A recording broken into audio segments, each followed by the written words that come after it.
नमस्कार, स्वागत है आपका उत्कर्ष क्लासेज की इस ऑनलाइन क्लास में। दोस्तों, नई ऊर्जा, नए जोश के साथ आज हम चल रहे बिंदु को ही आगे बढ़ाने की मुहिम में हैं। हमारा चल रहा बिंदु कौन सा है? छंद। पूर्व की कक्षा में हम जान चुके हैं दोस्तों कि छंद के प्रकार कितने होंगे, लेकिन उनकी परिभाषाओं पे चर्चा अभी हमारी नहीं हो पाई है। तो आज हम शुरू कर रहे हैं छंद के प्रकार। पूर्व की कक्षाओं में हम जान चुके हैं छंद किसे कहते हैं, उसकी परिभाषाएं क्या होंगी, छंद का विधान कहाँ कहाँ से हैं, आदि प्रवर्तक आचार्य कौन कौन हैं, छंद के अवयव क्या हैं, मात्राएं कैसे लगेंगी, गण योजना क्या होती है, समग्र अवयवों पे चर्चा हो चुकी है। अब केवल हमारा काम रहा है, छोटा सा काम रहा क्या, छंद के प्रकार जान लेना है। तो दोस्तों, अब हम बात करते हैं छंद के प्रकार कितने होते हैं। यहाँ से हमारा आज का बिंदु आरंभ करते हैं। तो हेडिंग डाल दीजिए साथियों, क्या छंद के प्रकार। और ये सीधा सा जवाब है क्या? 2 प्रकार होते हैं। कितने प्रकार होते हैं? 2 प्रकार होते हैं।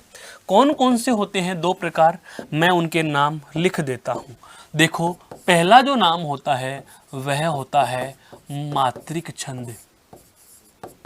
छंद के 2 प्रकार, जिसमें पहला कौन सा है? मात्रिक छंद। और दूसरा होता है दोस्तों कौन सा? वर्णिक छंद। दूसरा कौन सा है? वर्णिक छंद। अब हम एक एक की परिभाषा और उनके उपभागों पर चर्चा करना शुरू करते हैं। तो सबसे पहले हम लेना चाहेंगे क्या? मात्रिक छंद। सबसे पहले कौन सा छंद लेते हैं दोस्तों? मात्रिक छंद। मात्रिक छंद क्या होता है? तो इसकी परिभाषा में हम लिखेंगे, जिसकी हम चर्चा पूर्व में कर भी चुके हैं। मौखिक सारी बातें बताई जा चुकी हैं, आज साथ में लिखते भी चलते हैं। क्या? कि वे छंद जिनका निर्धारण मात्राओं की संख्या के आधार पर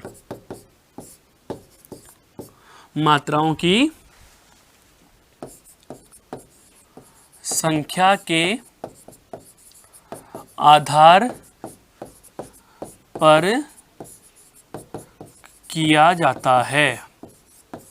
मात्राओं की संख्या के आधार पर किया जाता है, उन्हें मात्रिक छंद कहते हैं।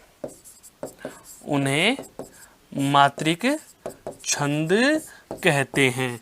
कहने का मतलब यह हुआ कि मात्राओं की संख्या के आधार पर यदि छंदों का निर्धारण कर रहे हो, मात्राओं की संख्याओं के आधार पर यदि छंदों का निर्धारण कर रहे हो, तो उसे हम क्या कहेंगे? मात्रिक छंद कहेंगे दोस्तों। क्या कहेंगे? मात्रिक छंद कहेंगे। अब बात आती है, इस मात्रिक छंद के भी कोई उपभेद होते हैं क्या? तो मात्रिक छंद के देखो 3 भेद। क्या? सबसे पहला होता है सममात्रिक। सबसे पहला क्या होगा दोस्तों? सममात्रिक। दूसरा होता है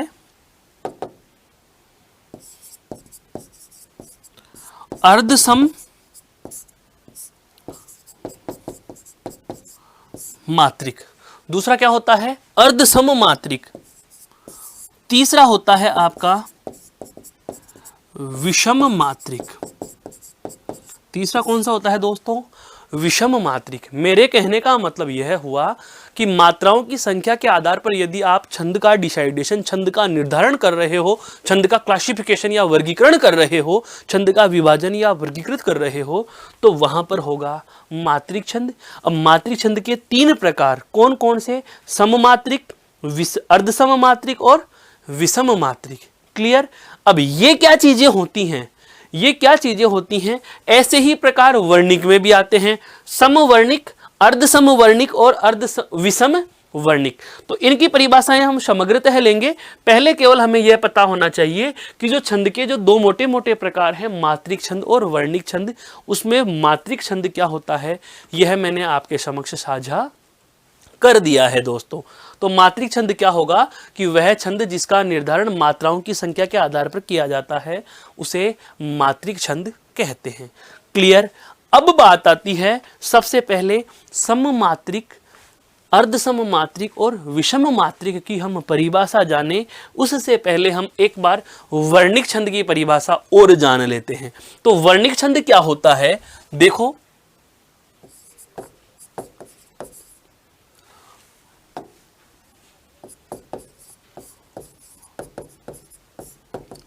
वे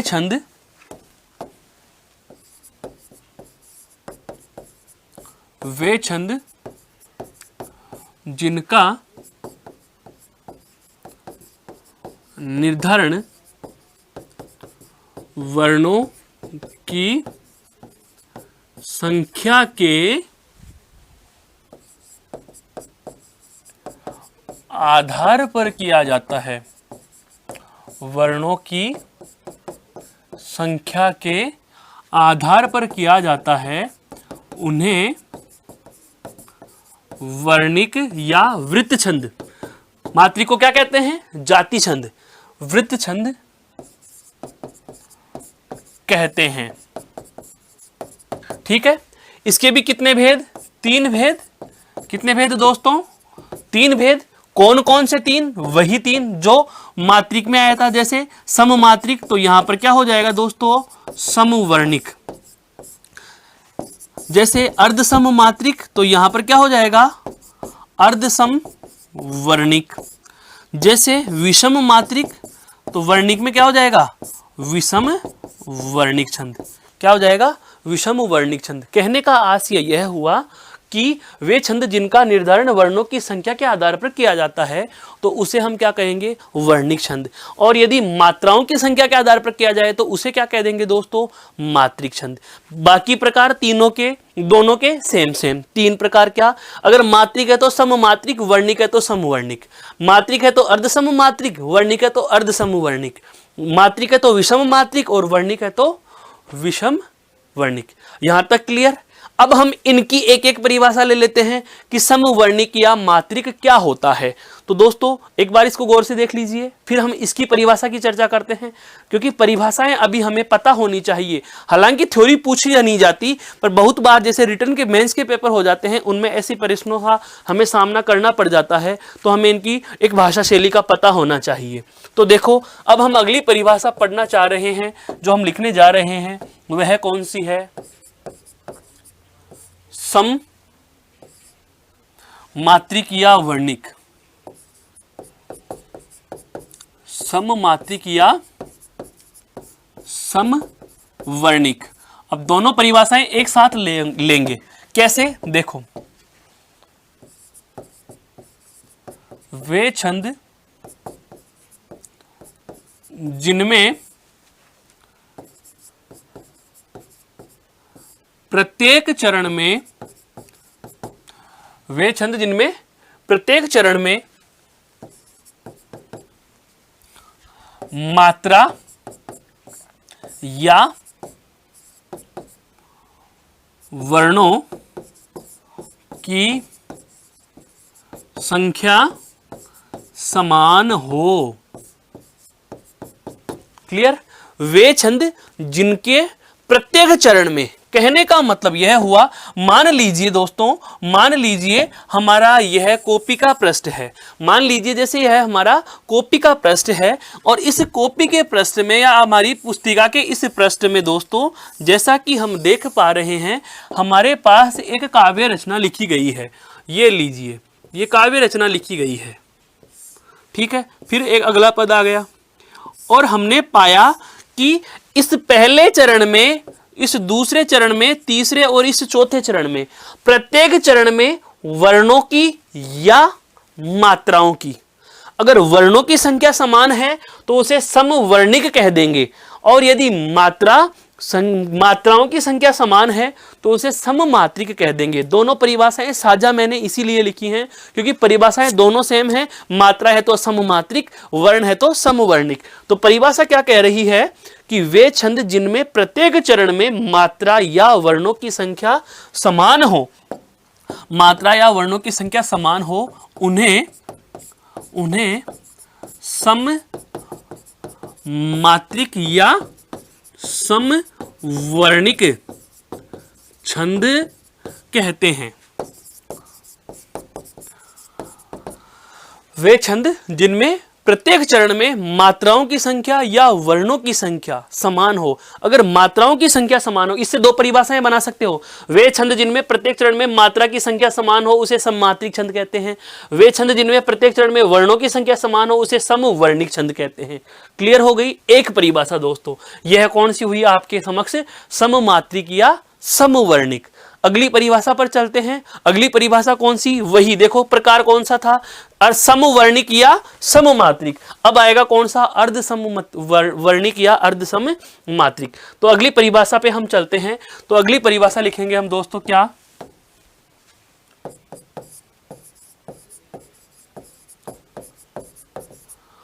अर्ध सममात्रिक या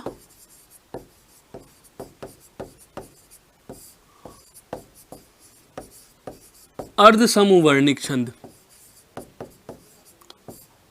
अर्ध सममात्रिक या अर्ध समवर्णिक छंद। अर्ध सममात्रिक या अर्ध समवर्णिक छंद।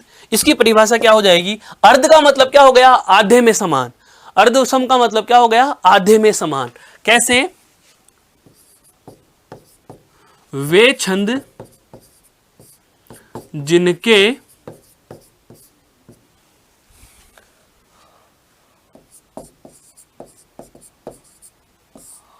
विषम चरणों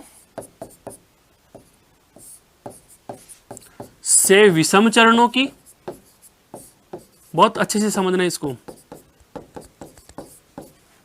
व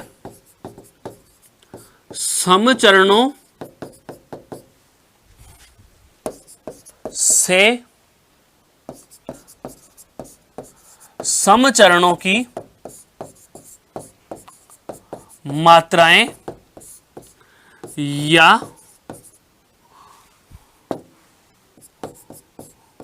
वर्णों की संख्या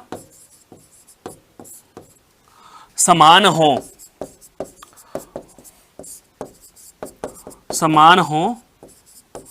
उन्हें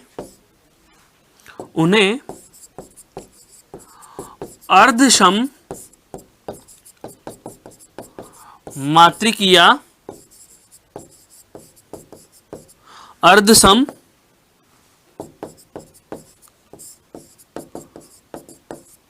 वर्णिक छंद कहते हैं।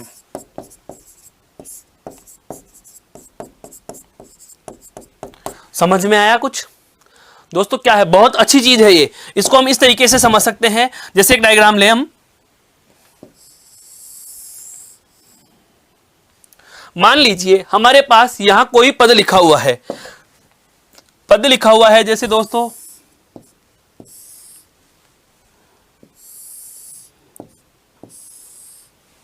ठीक है, हमारे पास कोई पद लिखा हुआ है। कोई भी पद मान लीजिए, यहां पर काव्य पंक्तियां लिखी हुई हैं।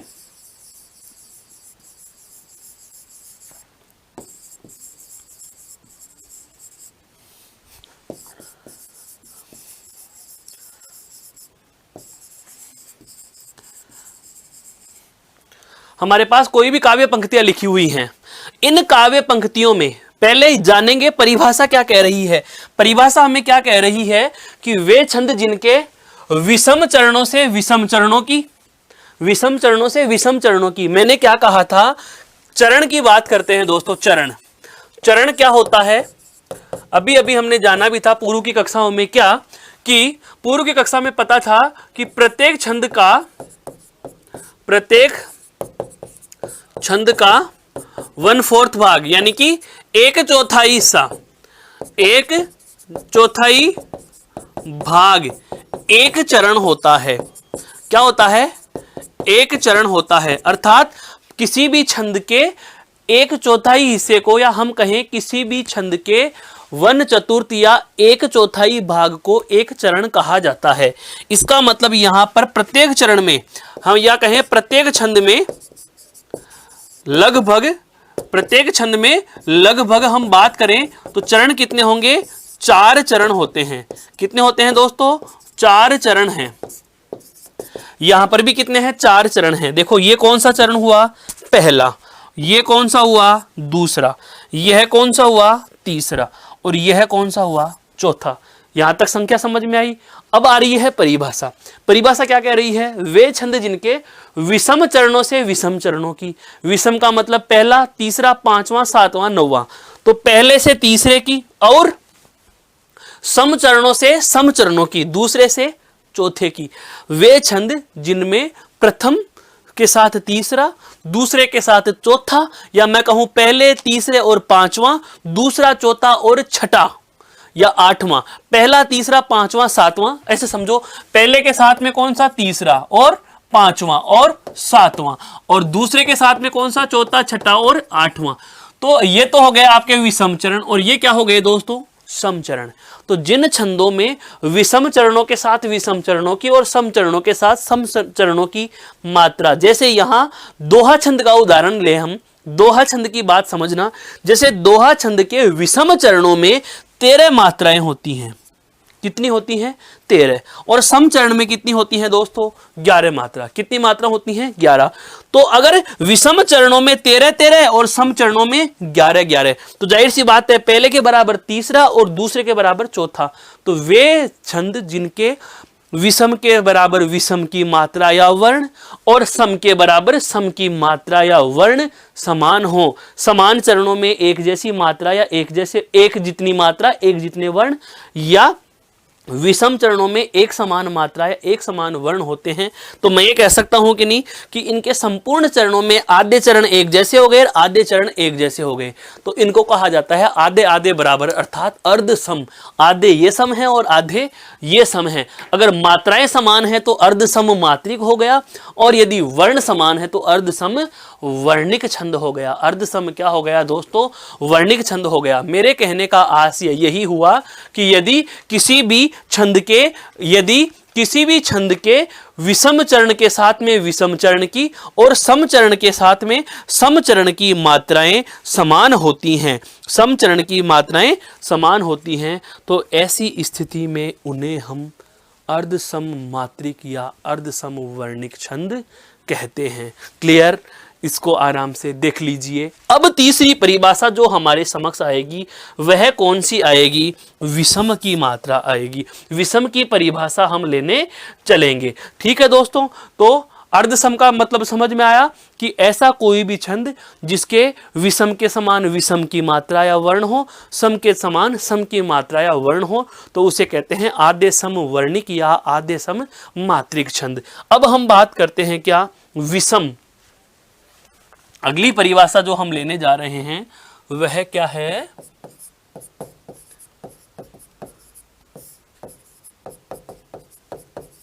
विषम मात्रिक या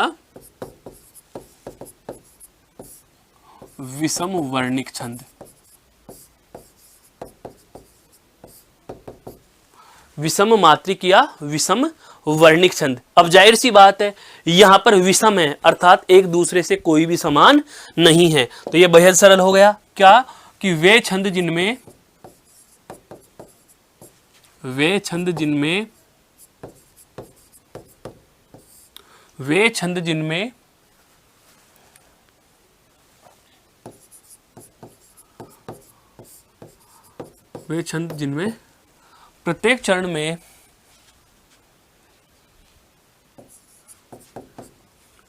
प्रत्येक चरण में मात्रा या वर्णों की संख्या असमान हो,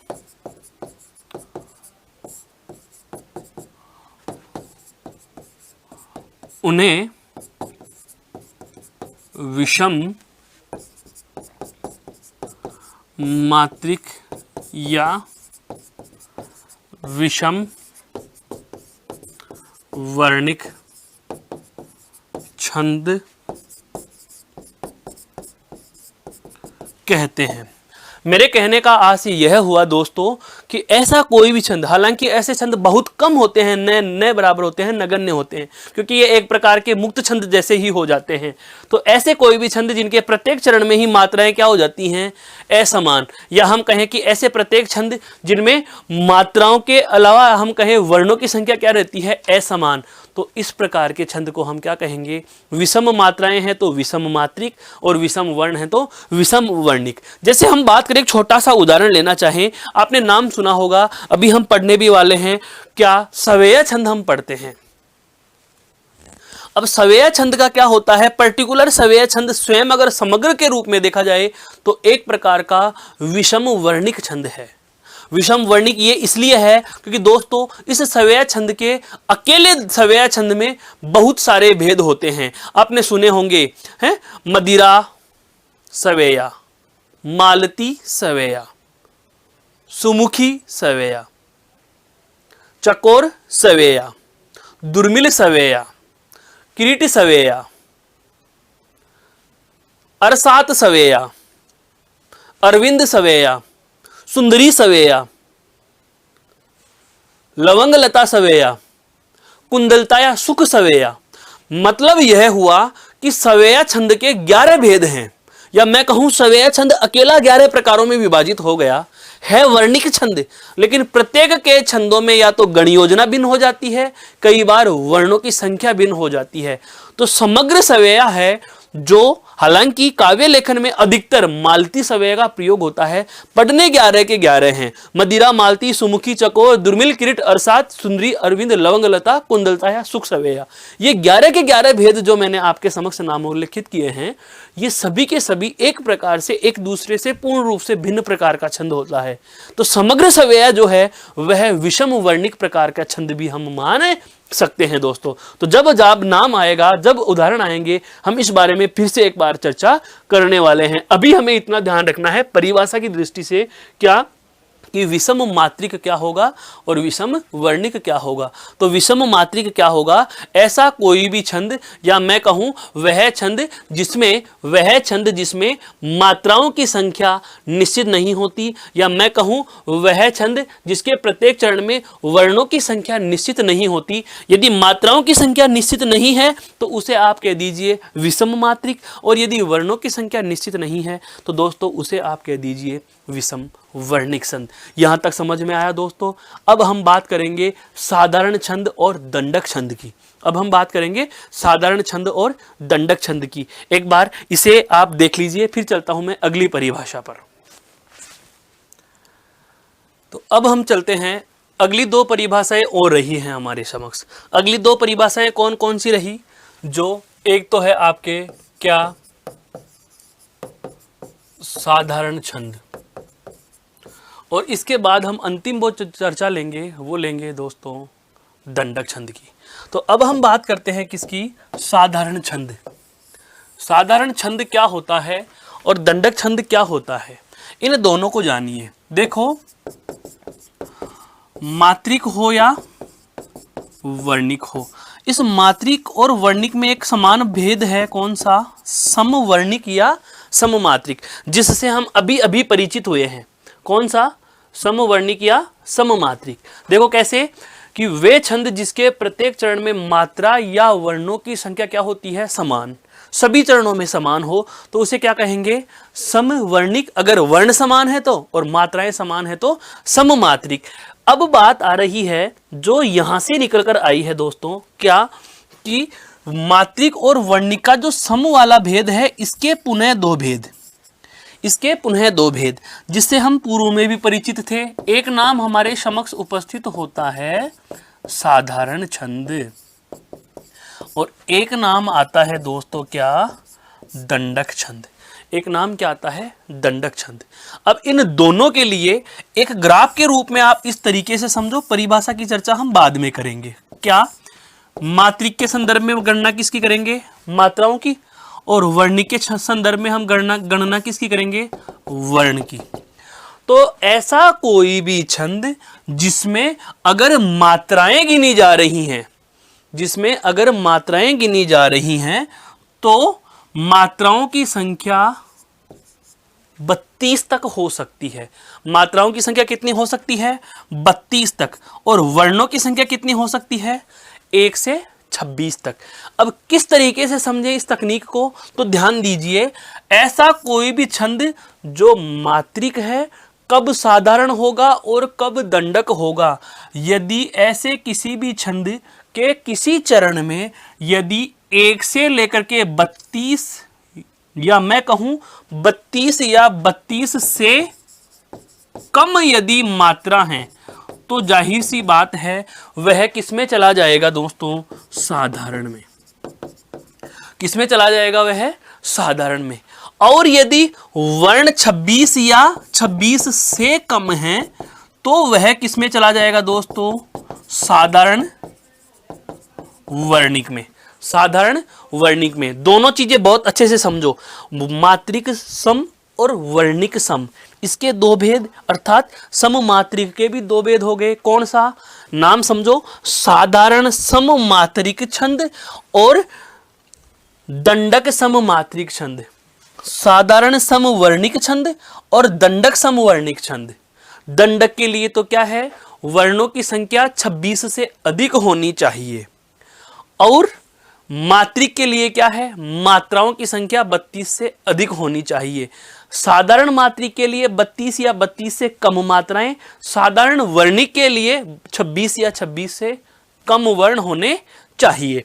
तो अब हम इसकी परिभाषा का निर्माण कुछ इस तरीके से कर लेंगे। परिभाषा हम कैसे बनाएंगे दोस्तों, वे मात्रिक छंद जिनके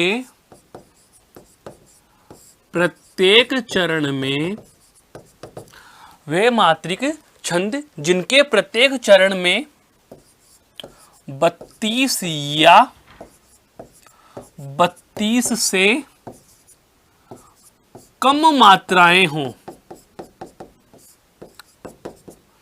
या 26 या 26 से कम वर्ण हों,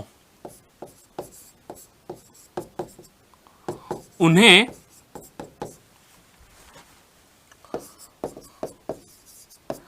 साधारण मात्रिक या साधारण वर्णिक छंद कहते हैं।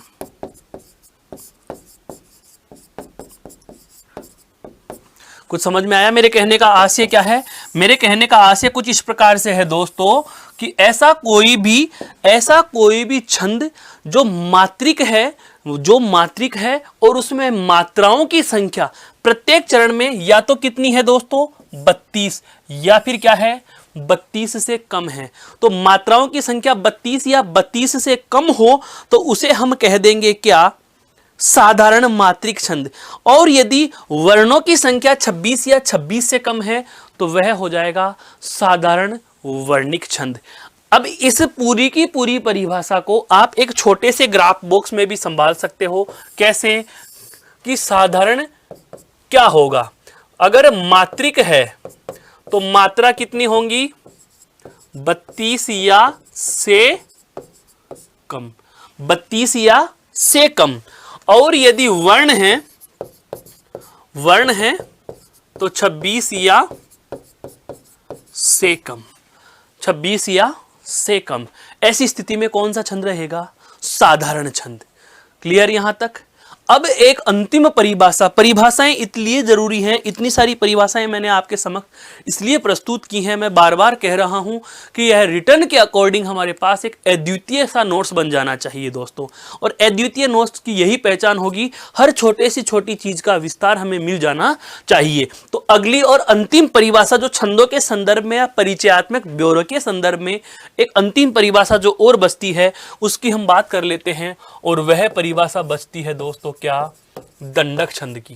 कौन सी, दंडक छंद की। देखो साधारण छंद में तो क्या लिया हमने, 32 से कम मात्राएं या 26 से कम वर्ण। अब इसमें क्या होगा, 32 से अधिक मात्राएं या 26 से अधिक वर्ण। तो जाहिर सी बात है परिभाषा कुछ इस प्रकार से बना देंगे क्या, कि वे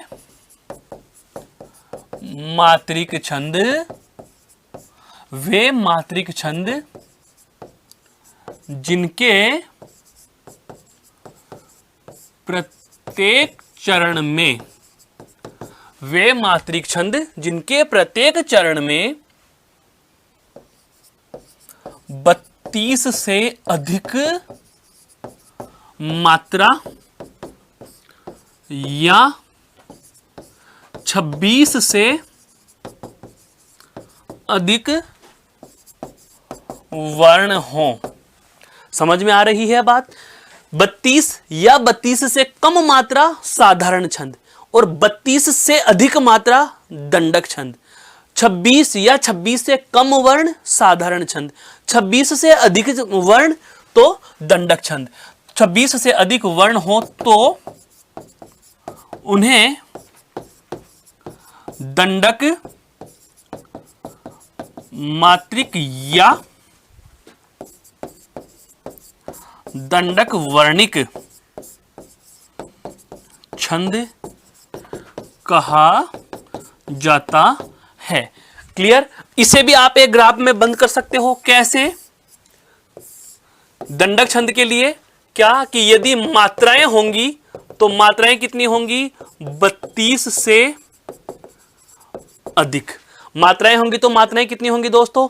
32 से अधिक। और यदि वर्ण होंगे तो वर्ण होंगे 26 से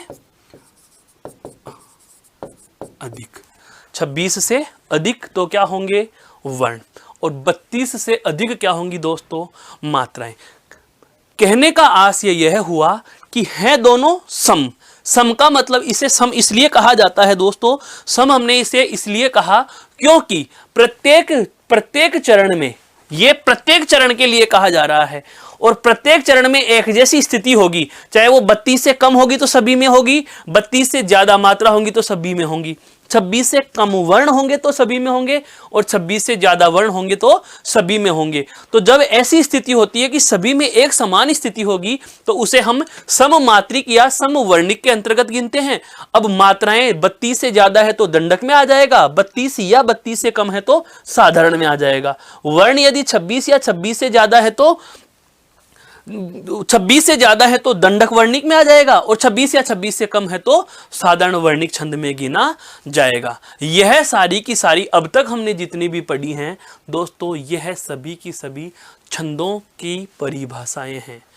हमने जाना मात्रिक छंद किसे कहते हैं, वर्णिक छंद किसे कहते हैं, सममात्रिक और समवर्णिक किसे कहते हैं, अर्ध सममात्रिक और अर्ध समवर्णिक किसे कहते हैं, विषम मात्रिक और विषम वर्णिक किसे कहते हैं, दंडक मात्रिक और दंडक वर्णिक, या मैं कहूं मात्रा के रूप में साधारण और वर्णों के रूप में साधारण छंद क्या होगा और वर्णों के रूप में दंडक और वर्णों के रूप में साधारण क्या होगा।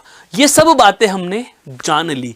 अब सब कुछ परिचयात्मक ब्यौरा हो जाने के बाद एक छोटा सा प्रश्न जो बनता है वह होता है क्या कि सर हम छंद के लक्षण कैसे पहचानेंगे और उनके उदाहरणों को कैसे पहचानेंगे। तो उदाहरण छंदों के याद करने की जरूरत नहीं है। प्रत्येक छंद के नाम के साथ एक लाइन में हम उसका एक लक्षण लिख लेंगे और वही लक्षण, उसी से अनेकों लक्षण बनाए जा सकते हैं और उसे हर एक उदाहरण पर अप्लाई करवाया जा सकता है। तो अब हम लेते हैं दोस्तों क्या महत्वपूर्ण छंद और उनके उदाहरण, या मैं कहूं अब हमारा जो चर्चा का बिंदु है वह है क्या महत्वपूर्ण छंदों का विवेचन, अर्थात छंदों के लक्षण व उदाहरण। तो अगली हेडिंग डाल दीजिए मेरे दोस्तों, छंदों के लक्षण व उदाहरण। छंदों के लक्षण व उदाहरण हम लेना शुरू करेंगे। यहां तक की बात समझ में आ गई क्या? क्लियर? चलते हैं अब हम महत्वपूर्ण छंद और उनके उदाहरणों की ओर। देखो सबसे पहला छंद हमारे समक्ष आया है दोस्तों, कौन सा है? चौपाई। कौन सा है दोस्तों? चौपाई। अब लक्षण कैसे बनाते हैं? पहले लक्षण बनाना सीखेंगे, उदाहरण पर बाद में आएंगे। पहले लक्षण बनाना सीखिए। लक्षण कैसे बनाते हैं? चौपाई छंद, चौ चार पाई पद, 4 पदों का ये छंद है। 4 चरणों का हम ये कह सकते हैं, 4 चरणों का यह छंद होता है चौपाई, 4 पायों वाला।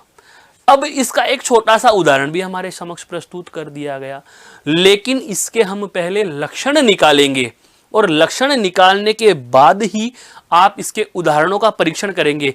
केवल इसी उदाहरण से नहीं, अन्य आप बहुत सारे उदाहरणों से भी इसका परीक्षण कर सकते हो। क्या? देखो, सबसे पहली बात, हम प्रत्येक छंद के लक्षणों की चर्चा करेंगे सबसे पहले, तत्पश्चात उन लक्षणों के आधार पर इस उदाहरण का परीक्षण भी कर लेंगे।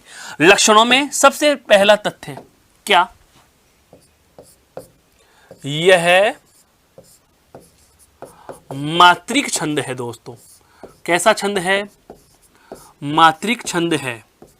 यह मात्रिक छंद है। आप इसको साथ के साथ अपने नोट्स में नोट करते चलिए, बहुत बेहद महत्वपूर्ण जानकारियां हैं। यह कैसा छंद है? मात्रिक छंद है। अब जाहिर सी बात है, जैसे ही मैंने कहा कि यह मात्रिक छंद है, तो आप मुझे बताइए इसमें छंद का निर्धारण करने के लिए हम वर्ण का सहारा लेंगे या मात्रा का सहारा लेंगे? दोस्तों, परिभाषाएं क्या कह रही हैं? परिभाषा को समझो। परिभाषा क्या कह रही है हमारी? परिभाषा यह कह रही है मात्रिक छंद की, क्या कि वे छंद जिनका निर्धारण मात्राओं की संख्या के आधार पर किया जाता है उन्हें मात्रिक छंद कहते हैं। इसका मतलब इस छंद में हम क्या करेंगे? मात्राओं की संख्या के आधार पर छंद का निर्धारण करेंगे। तो जाहिर सी बात है, पहले हमें मात्रा लगाना और गिनना आना चाहिए। मात्रा लगाने के नियम मैंने बताए थे। लघु पर 1 मात्रा, गुरु पर 2 मात्रा, संयुक्त अक्षर से ठीक पहले वाले वर्ण पर 2 मात्रा, अनुस्वार और विसर्ग के ऊपर 2 मात्राएं, अनुनासिक लघु के साथ है तो लघु मात्रा, गुरु के साथ है तो गुरु मात्रा। ये सब बातें आपके समक्ष मैंने साझा पूर्व की कक्षाओं में कर ली थी। अब हम इसे मात्रा लगाएंगे और फिर गिन भी लेंगे। देखो, रघु, रे में ए, घ में ए, कु में ए और ले में ए। समझ में आ रहा है दोस्तों? एक एक एक एक मात्राएं। कहने का मतलब शब्द पर मैंने मात्राएं नहीं लगाई, मैंने स्वर के अनुसार मात्राएं लगाई हैं। क्लियर? यहां पर रे में बड़ी ई की मात्रा है, दीर्घ है तो दीर्घ मात्रा और लघु है तो लघु मात्रा, लघु है तो लघु और दीर्घ है तो दीर्घ। क्योंकि मात्राओं का संकेत यह था, लघु मात्रा होगी तो हम उसे खड़ी पाई, संकेत याद आ रहा है दोस्तों? बताया हुआ है, खड़ी पाई से बताएंगे, इंडिकेशन करते हैं खड़ी पाई से। और यदि गुरु मात्रा होगी या दीर्घ की मात्रा होगी तो उसे आप वक्र रेखा द्वारा बताओगे। किसके द्वारा? वक्र रेखा, टेढ़ी रेखा, अर्थात उल्टा 2 आपको लिखना होगा, उल्टा 2। अब उल्टा 2 हम लिख रहे हैं, चे पे 1 और ले पे भी 1, क्योंकि ले में लघु ई है। आई, आ मतलब 2 और ई 2। सभी को आप जोड़ लीजिए दोस्तों, सभी को आप जोड़ लीजिए। गिनो देखे, 1 2 3 4 5 6 7 8 9 10 11 12 13 14 15 16। पुनः समझिए क्या किया? पहले हम मात्राएं लगा रहे हैं। पहले हम क्या कर रहे हैं दोस्तों? मात्राएं लगा रहे हैं। हम पहले मात्राएं लगाएंगे और फिर उसके बाद हम मात्राओं की क्या करेंगे दोस्तों? गणना करेंगे। अब मात्राओं की गणना करने के लिए हमें पहले मात्रा लगाना आना चाहिए। मैंने आपको बताया भी था, लघु स्वर की 1 मात्रा, गुरु स्वर की 2 मात्रा, संयुक्त अक्षर से पहले वाले वर्ण पर उसी शब्द में हो तो 2 मात्रा, और पहले अगर कोई उसी शब्द में वर्ण नहीं हो तो कोई मात्रा पर प्रभाव नहीं पड़ेगा। अनुस्वार और विसर्ग की 2 मात्राएं होती हैं तथा अनुनासिक यदि लघु पर है तो 1 और गुरु पर है तो 2। तो देखो, रे में ए जुड़ा हुआ था, ए की मात्रा 1, क्योंकि लघु स्वर में कौन कौन से आते हैं? ए, छोटी ई, छोटा ऊ और लघु री। दीर्घ में कौन कौन से आएंगे? आ, दीर्घ ई, दीर्घ ऊ, दीर्घ री, उसके बाद में ए, आई, ओ और औ। ये सारे के सारे 2 मात्राओं या गुरु वाले स्वर हैं। गिनो मात्रा, देखो 1 2 3 4 5 6 7 8 9 10 11 12 13 14 15 और 16। तो आप कह दोगे कि सर यहां मात्राएं कितनी हो गई? 16 मात्रा। कितनी लगी हुई है दोस्तों? 16 मात्रा। अगले चरण पे चलो, प्राण। अब यहां पर संयुक्त अक्षर है, इससे ठीक पहले कोई वर्ण नहीं, लेकिन संयुक्त अक्षर पे भी आपने देखो रे पे आ की मात्रा, प्राण, रे आ। दीर्घ स्वर है तो मात्राएं कितनी? 2। ण पे 1, जा पे 2, ये पे 1, पे पे 1, रे पे 1, वे पे 1, चे पे 1, ने पे 1, ने पे 1, जा पे 2 और ई पे 2। क्लियर? यह आपको भी लगानी आनी चाहिए इसी तरीके से। जैसे आप वर्ण को देखते जाओ, मात्रा लगाते जाओ। छोटा अगर है तो एक एक मात्राएं, और यदि बड़ी मात्राएं हैं तो उल्टा दो, अर्थात एस के आकार में, जिसको हम वक्र रेखा भी कहते हैं। वक्र रेखा से आप इसको प्रदर्शित कर सकते हो। गिने इसको, 1 2 3 4 5 6 7 8 9 10 11 12 13 14 15 और 16, अर्थात यहां भी कितनी मात्राएं? 16। लक्षण नंबर 2, अब यहां से बनाना शुरू करेंगे। यहां से बनाना शुरू करेंगे क्या? यह एक मात्रिक छंद है। इसका मतलब हमने छंद का निर्धारण किससे किया दोस्तों? मात्राओं से। बताओ पहले में कितनी मात्रा? 16। दूसरी में भी कितनी मात्रा? 16। तो बताओ मैं ये कह सकता हूं कि नहीं कि प्रत्येक चरण में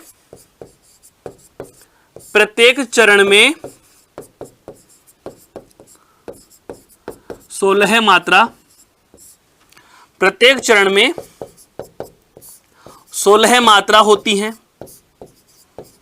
प्रत्येक चरण में मात्राएं कितनी होती हैं दोस्तों? 16 मात्राएं, ठीक है। और अगर पहला और दूसरा चरण समान मात्राओं वाला है, देखो ध्यान से समझना, अगर पहला और तीसरा समान का होता, दूसरा और चौथा समान का होता, तो आधे समान के होते, आधे समान के होते तो उसको अर्धसम कहते। लेकिन यहां पर तो पहला, दूसरा, तीसरा, चौथा क्रम से कितने भी आए, सभी में 16 आ रही हैं। तो इसका मतलब जिनमें सभी चरणों में मात्राओं की संख्या समान हो, तो उसे हम कह सकते हैं दोस्तों यह सममात्रिक छंद है। कौन सा है? सममात्रिक छंद है दोस्तों। कौन सा छंद है? सममात्रिक छंद है। क्लियर? लक्षण बनाना सीखिए, लक्षण बनाना सीखिए, और फिर मैं बताऊंगा कि परीक्षा की दृष्टि से आपको तैयारी कैसे करनी है। इतनी सारी थ्योरी थोड़ी याद करनी, ना जी ना, इतनी सारी थ्योरी याद करने की आवश्यकता ही नहीं है। बिल्कुल, एक मैंने पुनः कहा, एक छंद का नाम याद रखना है, और छंद का नाम भी याद न रखो तो उस छंद से संबंधित जो एक तथ्य बताऊंगा वह याद रख लेना, वो बाद की बात है। पहले इसकी थ्योरी समझो। मात्रिक छंद है तो मात्राएं लगाई, मात्राएं लगा दी, गिन लिया, 16 आ रही हैं तो लक्षण लिखना शुरू कर दिया। प्रत्येक चरण में 16 मात्रा होती हैं, ठीक है, और सभी में 16, इसका मतलब यह सममात्रिक छंद हो गया। और सममात्रिक छंद, और दूसरी महत्वपूर्ण बात, यदि मात्राओं की संख्या 32 या 32 से कम होती है तो हम उसे कौन सा छंद कहते हैं? साधारण छंद। तो हम इसे दोस्तों क्या कहेंगे? यह साधारण छंद है। यह कौन सा है दोस्तों? साधारण छंद है। रघुकुल रीत सदा चली आई, प्राण जाए पर वचन न जाई। कहने का मतलब ये कौन सा छंद हो गया दोस्तों? साधारण छंद। प्रत्येक चरण में 16 मात्राएं, सममात्रिक, और एक हम यह डायरेक्टली कह दें कि यह मात्रिक प्रकार का छंद होता है। यहां तक बताओ समझ में आई कि नहीं बात? क्लियर? अब बात आती है कि सर परीक्षा में जो हमें तैयार करके जाना, उस तथ्य को क्या याद रखेंगे? तो हम इसको मास्टरी स्ट्रोक के रूप में हम कह सकते हैं। इसका महत्वपूर्ण जो तथ्य मैं लिख रहा हूं वो तथ्य आपको यही याद रखना है। क्या तथ्य? क्या? प्रत्येक चरण चौपाई 4 4 16, प्रत्येक चरण 16 मात्रा, बस। प्रत्येक चरण कितनी मात्रा? 16 मात्रा। एक लाइन आपको याद रखनी है, और इसी से आप सारे के सारे चौपाई छंद को पहचान सकते हो। प्रत्येक चरण में 16 मात्राएं होंगी। अब यहां से सारे लक्षण बन रहे हैं। 16 मात्राएं हैं, प्रत्येक चरण में है तो सममात्रिक हो गया, और मात्राओं के आधार पर गणना कर रहे हैं, इसका मतलब मात्रिक है। 32 से कम है, इसका मतलब यह साधारण छंद है। समझ में आया कि नहीं आया? यह याद करने की जरूरत ही नहीं है, यह तो वैसे भी याद रहता है। भूल भी जाएंगे तो परीक्षा में हमें क्या करना है? सबसे पहले मात्रा लगाओ और सभी की मात्राएं गिनो, फिर वर्ण गिन लो। वर्ण या मात्रा दोनों में कोई ना कोई चीज में साम्यता जरूर मिलेगी। अगर दोनों में नहीं मिल रही तो विषम है, सम पूछ ही नहीं रहा। और यदि वर्ण या मात्राओं की संख्या कहीं ना कहीं कॉमन हो रही है तो समझ लीजिए, अगर मात्राएं कॉमन है तो मात्रिक छंद हो गया, वर्ण कॉमन हो रहे हैं तो वर्णिक छंद हो गया। अब कौन कौन से वर्णिक है और कौन कौन से मात्रिक है, हम एक एक पढ़ते ही चलते जा रहे हैं दोस्तों। तो ये तो कौन सा है? चौपाई। ये कौन सा है? चौपाई। अब इसी से मिलता जुलता दोस्तों एक और छंद आता है, चौपाई। यहां पर पाई है और वो आता है चौपई छंद। कौन सा है छंद दोस्तों? चौपई छंद। देखिए, एक है चौपई छंद, चौपई छंद, पा नहीं है, पै है। एक ही मात्रा कम कर दी, एक मात्रा कम कर दी। बहुत लॉजिक से समझो इनको, तथ्य को समझिए। चौपाई, चौपाई 4/4, 4 4 16 मात्रा। क्लियर हो गई? 4/4, अरे चौपाई यानी 4 गुणा 4, 4/4। यहां पर मात्राएं कितनी बना दी 16। फिर अगले छंद पे मैं जा रहा हूं, यहां पर क्या लिखा हुआ है चौपाई, अर्थात पा था, पा की जगह पे कर दिया, मात्रा कितनी कम कर दी 1, मात्रा कितनी कम कर दी 1। दो तो सभी आंसर आ गए, ये लो 1 मात्रा कम कर दी, सारे लक्षण भी निकल के आ गए, सारी बातें समझ में आ गई। देखो गिनाओ, पहले मात्रा लगाते हैं, क्या, एक विनती सुन लो हे भगवान, हम सब बालक हैं नादान। 1 1 2 1 1 2 2 1 1 2 1। गिनो मात्राएं, 1 2 3 4 5 6 7 8 9 10 11 12 13 14 और 1 15 मात्रा। कितनी मात्रा हो रही है दोस्तों 15 मात्रा। मैंने अभी अभी कहा, क्या किया, चौपाई से 1 मात्रा कम कर दी, चौपाई अर्थात 16 मात्रा, चौपाई अर्थात 16 मात्रा, और 16 से 1 कम कर दी, चौपाई से क्या कर दी, पै बनाने के लिए पा में से आ की मात्रा हटा दी, तो चौपाई से 1 मात्रा कम, चौपाई से 1 मात्रा कम, तो क्या बन गई, चौपाई बन गई। क्या बन गई, चौपाई बन गई। और चौपाई बन गई तो जाहिर सी बात है मात्राएं 16 में से 1 कम कर दो, कितनी हो गई 15, उसमें 16 थी, यहां 15 होनी चाहिए। देखो, है, मैं, से, बे, बा, ले, के, हैं, ना, दा और ने, जोड़ लीजिए, 4 और 2 6 और 2 8 और 8 और 7 15 मात्रा, 15 मात्रा। सारे लक्षण बना दीजिए दोस्तों जैसे मैंने बनाए थे। सबसे पहले प्रत्येक चरण में मात्राएं की गिनती के अनुसार हम समानता देख रहे हैं, तो इसके लक्षणों में क्या आएगा दोस्तों, सबसे पहला यह है सममात्रिक छंद है। कौन सा मात्रिक छंद है दोस्तों, सममात्रिक, क्योंकि पहला और दूसरा चरण समान हो गए, पहला तीसरा होते तो अर्ध सम होता, और कोई भी समान नहीं होते तो विषम होता। ठीक है। नंबर 2 लक्षण की बात, क्या, प्रत्येक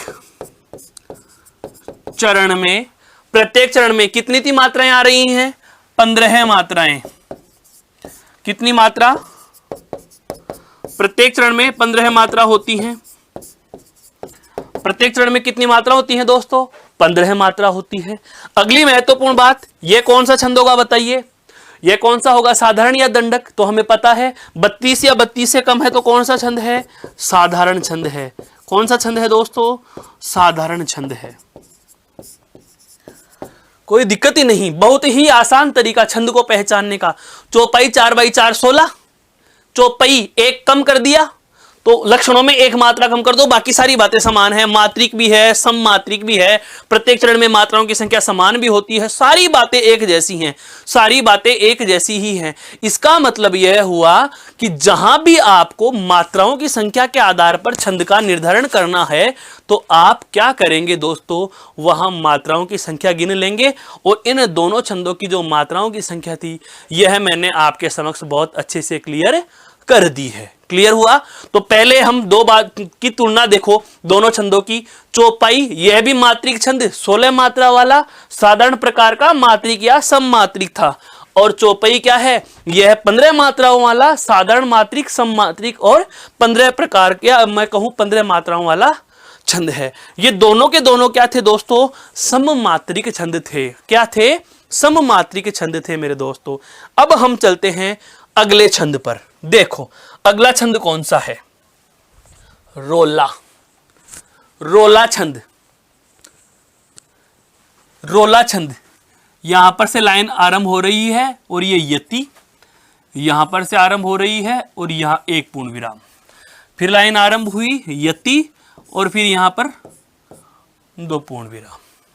इसका मतलब यह हुआ, चरण देखो, चरण याद आ रहा है कुछ, चरण क्या होते हैं, प्रत्येक छंद के चतुर्थ भाग को चरण कहा जाता है। किसी छंद के चौथे हिस्से को क्या कहा गया, चरण कहा गया। साधारणतः हर एक छंद में 4 चरण होते हैं। तो यह चरण कौन सा हुआ दोस्तों, पहला। यह चरण कौन सा हुआ, दूसरा। यह चरण कौन सा हुआ दोस्तों, तीसरा। और यह चरण कौन सा हुआ, चौथा। क्लियर। आप लिख सकते हो 4 चरण होते हैं, कोई फर्क नहीं पड़ता इन चीजों से। अभी बताऊंगा कैसे लक्षण बनाने हैं। देखो अब हाँ, यहां तक तो समझ में आ गई कि 4 तो चरण है। और छांटो, मात्रा लगानी, बिल्कुल मात्रा लगा दीजिए। यहां पर इस मात्राओं का हम चयन करते हैं दोस्तों, तो देखो मात्रा लगाएंगे, नी बड़ा है 2, ला 2। यहां पर देखो संयुक्त अक्षर भी था, अगर ले भी होता तो भी मात्राएं कितनी आती दोस्तों? 2 ही आती। कितनी आती? 2। संयुक्त अक्षर स्वयं पे 1, रे पे 1, पे पे 1, री पे 1, धा पे 2 और न पे 1। यति आ गई, ठहर गए। अब बढ़ो आगे, यहां से यहां तक लगातार लगाते गए, ओ है गति, रुक गया यति। आगे बढ़ो, है री ते 1 1 1, पे टे 1 1, पे रे 1 1। सुंदर। देखो से में छोटे ऊ की मात्रा, लेकिन आगे संयुक्त अक्षर है, और संयुक्त अक्षर से ठीक पहले वाले वर्ण पे मात्रा कितनी आएंगी दोस्तों? गुरु मात्राएं आएंगी। मात्रा लगाने के जो नियम थे सारे अप्लाई कर रहे हैं हम, ठीक है। दे पे 1, रे पे 1 और यहां 2, ठीक है। अब गिनना आरंभ करो मात्राओं को। मात्राएं गिनेंगे, 2 और 2 4 और 3 7 और 1 8 9 10 और 1 11। इस यति से पहले कितनी मात्राएं आई दोस्तों? 11 मात्रा। कितनी मात्राएं हैं? 11 है मात्रा। आगे देखो, 1 2 3 4 5 6 7 8 9 10 11 12 और 13, अर्थात यति के बाद कितनी है? 13 मात्रा। यति के बाद कितनी मात्रा है? 13 मात्रा। आगे बढ़ो, सु 2 मात्राएं, क्यों? ऊ की मात्रा दीर्घ है और आगे संयुक्त अक्षर भी है। संयुक्त अक्षर से देखो या दीर्घ स्वर से देखो, बात वही है, मात्रा 2 ही आएंगी। रे में 1, सॉरी ये में 1, उसके बाद में चंद्र के आगे संयुक्त अक्षर है, 2 मात्रा, 1 मात्रा यू गे, मुकुट में 1 1 1। क्लियर? यहां तक कोई दिक्कत रही क्या बताओ? अरे भाई यहां तक कोई दिक्कत रही? नहीं। 1 2 3 4 5 6 7 8 9 10 और 1 11। यहां भी कितनी मात्राएं हो गई दोस्तों? 11 मात्रा। यति आ गई। आगे बढ़ो, में 2 मात्रा, ख 1 मात्रा, ला 2 मात्रा, रत्ना। यहां पर देखो संयुक्त अक्षर है, तो संयुक्त अक्षर है तो जाहिर सी बात है, रे पे मात्रा कितनी? 2, ना में भी कितनी? 2, और के में भी कितनी? 1, रे में कितनी? 1 और हई में 2। जोड़ लीजिए, 2 और 1 3, 3 और 2 5 और 2 7 और 2 9 और 9 और 4 13 मात्रा। ये लो जी, ये 13 मात्रा। कुछ समझ में आया मैंने क्या कहना चाहा है? नीलांबर परिधान हरित पट पर सुंदर है, सूर्य चंद्र युग मुकुट मेखला रत्नाकर है। आगे आएंगे, पद करते अभिषेक पयोध है, बलिहारी इस वेश की, हे मातृभूमि तू सत्य ही सगुण मूर्ति सर्वेश की। हम आगे भी पढ़ेंगे दोस्तों, हम आगे भी पढ़ेंगे, जब छप्पे आएगा, जब कुंडलियां आएंगी, जब कवित छंद पढ़ेंगे, तो इस प्रकार के लगातार पद हमारे समक्ष उपस्थित होने वाले हैं। बात यहां यह नहीं, बात यह है लक्षण कैसे बनाएं। लक्षण बनाना आरंभ करेंगे दोस्तों। देखो, ये पहला चरण और ये दूसरा चरण और ये तीसरा चरण और ये चौथा चरण, ठीक है। अब यहां पर 4 चरण आपके समक्ष दिए गए हैं, 4 चरण आपके समक्ष दिए गए हैं। पहला जो चरण है, दूसरा जो चरण है, इनमें मात्राएं अलग अलग।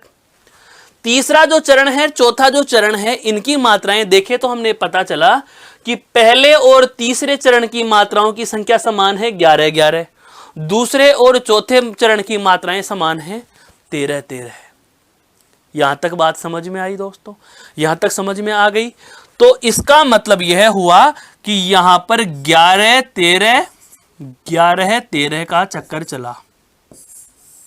यही है, विषम चरणों में 11 मात्रा और सम चरणों में 13 मात्रा, और विषम चरणों में 11 और सम चरणों में 13। सम चरण का मतलब दूसरा और चौथा, 2 और 4 सम है, पहला और 3 1 और 3 विषम है। विषम में 11, सम में 13। तो जब ऐसी स्थिति आ जाती है तो 2 छंद आते हैं दोस्तों, 2 छंद आते हैं। एक होता है रोला छंद और एक होता है सोरठा छंद। इन दोनों छंदों में यह वाला लक्षण या यह वाली विशेषता एक जैसी होती है। क्या? विषम चरणों में 11 और सम चरणों में 13 मात्रा, और ये दोनों के दोनों छंद इस जगह समान हैं। और जो दोहा हम पढ़ते हैं, दोहा छंद के क्या हैं? ये विलोम हैं। ये दोनों के दोनों क्या हैं? दोहा छंद के विलोम हैं। दोहा छंद के विलोम का मतलब क्या है कि दोहा छंद में ये स्थिति उल्टी होगी। जब दोहा छंद पढ़ेंगे तो हम देखेंगे कि दोहा छंद में क्या होगा? विषम चरणों में 13, सम चरणों में 11। विषम चरण में 13 और सम चरण में 11। हो गई विपरीत स्थिति ये वाली, 11 13 13 11, 11 13 13 11। यह होता है दोस्तों कौन सा? आपका दोहा छंद। पूछा गया प्रश्न है, बहुत अच्छे से सुन लीजिए, पूछा गया प्रश्न है दोहा छंद का विलोम होता है।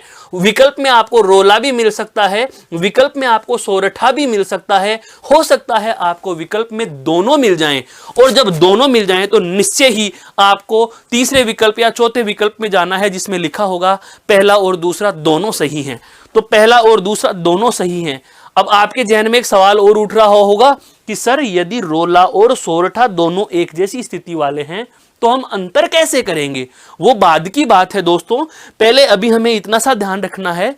मात्राएं देखते ही हमें यह पता चला कि जो रोला छंद होता है उसके विषम चरण में कितनी मात्राएं? 11 मात्रा, और सम चरण में कितनी मात्रा? 13 मात्रा। तो बताइए भाई दोस्तों, आधे आधों में बराबर हो रही हैं कि नहीं हो रही? हो रही हैं। मात्राओं के आधार पर छंद का निर्धारण कर रहे हैं या नहीं कर रहे हैं? तो लक्षण बनाना आरंभ कीजिए। वो बाद की बात है कि सर हम इसे पहचानेंगे कैसे, हम इसे पहचानेंगे कैसे, वो तो मैं बाद में बताऊंगा। पहले हमें क्या करना है, इनकी मात्राओं का क्या करना है दोस्तों, मात्राओं के आधार पर या अब तक जो हमें ज्ञात हुआ उसके आधार पर लक्षण लिखने हैं। तो देखें दोस्तों, इसके लक्षण आरंभ करते हैं। लक्षण सबसे पहला बता देता हूं मौखिक। अगर रोला और सोरठा छंद के अंतर की बात की जाए तो ध्यान रखना, समचरण के अंत में, समचरण के अंत में यदि गुरु मात्रा होती है तो वह रोला होगा। गुरु मात्रा, अंतिम अक्षर पे गुरु है ना, गुरु का मतलब बड़ी मात्रा। और यदि 11-13 ही हो लेकिन अंत में गुरु नहीं हो तो वह सोरठा होगा। वह क्या होगा? सोरठा होगा। और कोई अंतर नहीं, बाकी सारी स्थितियां एक जैसी, बस यही अंतर। क्या? 11-13 अर्थात विषम चरणों में 11, सम चरणों में 13। 11 और 13 पे यति होती है, लेकिन रोला छंद के अंत में ध्यान रखना है, सम चरणों के अंत में गुरु होता है, सोरठा में गुरु नहीं होता। लिखने आरंभ करते हैं। आधे आधों में समान मात्राएं आ रही हैं। देखो सबसे पहला बेसिक सा लक्षण क्या? यह है अर्धसम, अर्धसम मात्रिक छंद। यह अर्धसम मात्रिक छंद है। एक बात, यह अर्धसम मात्रिक छंद है अर्थात इसके आधे आधे चरणों में मात्राएं बराबर हो रही हैं, 11-11, 13-13। क्लियर? एक बात। नंबर 2, इसमें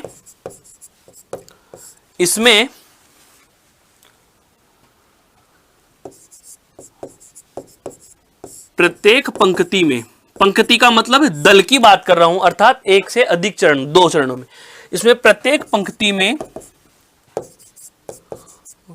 कुल 24 मात्रा, बिल्कुल कुल 24 मात्रा व 11,13 पर यति होती है। 11-13 पर क्या होती है दोस्तों? यति होती है। 11-13 पर क्या होती है? यति होती है। 11-13 पर क्या होती है? यति होती है। नंबर 3, समचरणों के अंत में, समचरणों के अंतिम वर्ण पर गुरु स्वर होगा, गुरु होता है।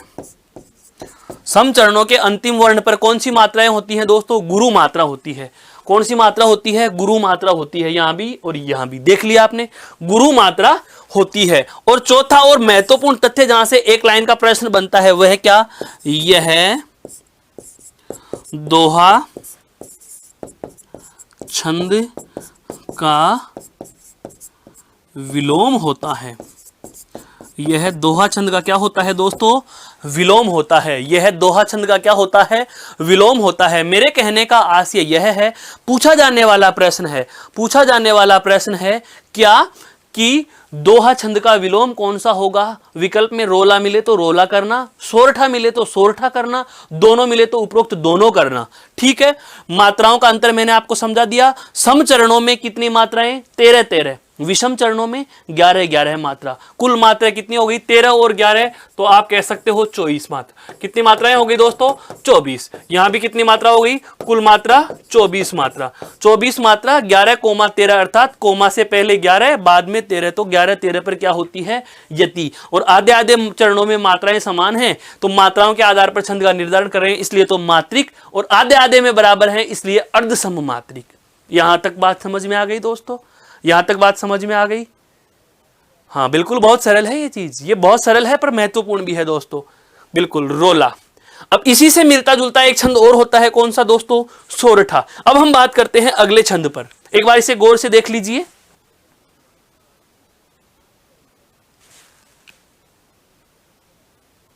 तो यह कौन सा छंद था? रोला। रोला के लिए महत्वपूर्ण बातें दो ही। क्या सोरठा के जैसा? अंतर क्या है? अंत में यहां गुरु है, उसमें गुरु नहीं होता, उसमें लघु होता है। बाकी सारे लक्षण एक जैसे। बाकी सारे लक्षण क्या होते हैं दोस्तों? एक जैसे। तो आज हमने चर्चा की छंदों की महत्वपूर्ण जो संबंधित परिभाषाएं थी उन पर, और इसके साथ में हमारी जो चर्चा रही वह रही कुछ एक छंदों के कतिपय उदाहरणों पर। इसके बाद की चर्चा हम करेंगे अगली कक्षा में। तब तक के लिए धन्यवाद। जय हिंद, जय भारत दोस्तों।